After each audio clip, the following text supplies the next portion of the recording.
ಮಂಗಳೂರಿನಲ್ಲಿ ನಿನ್ನೆ ವಿವಿಧ ರಸ್ತೆ ನಿರ್ಮಾಣ ಕಾಮಗಾರಿಗೆ ಡಿಸಿಎಂ ಗೋವಿಂದ ಕಾರಜೋಳ ಅವರು ಶಿಲಾನ್ಯಾಸವನ್ನು ನೆರವೇರಿಸಿದರು.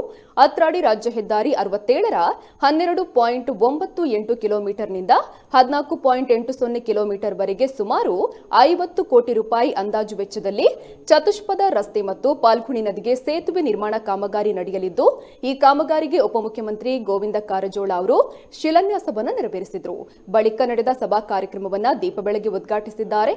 ಈ ವೇಳೆ ಸಂಸದ ನಳಿನ್ ಕುಮಾರ್ ಕಟೀಲ್, ಸಚಿವರಾದ ಕೋಟಾ ಶ್ರೀನಿವಾಸ್ ಪೂಜಾರಿ, ಎಸ್ ಅಂಗಾರ, ಶಾಸಕರಾದ ಉಮನಾಥ್ ಕೋಟ್ಯಾನ್, ಹರೀಶ್ ಪೂಂಜಾ, ಭರತ್ ಶೆಟ್ಟಿ ಸೇರಿದಂತೆ ಹಲವು ಗಣ್ಯರು ಉಪಸ್ಥಿತರಿದ್ದರು. ಅಭಿನಂದನೆಗಳು.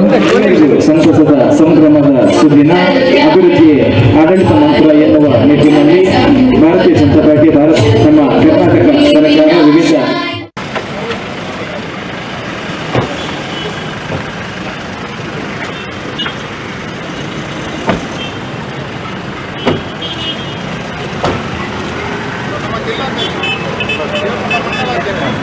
ಈ ಸುಂದರ ಕ್ಷಣದಲ್ಲಿ ನಾವೆಲ್ಲರೂ ಸಾಕ್ಷಿ ಆಗ್ತಾ ಇದ್ದೇವೆ.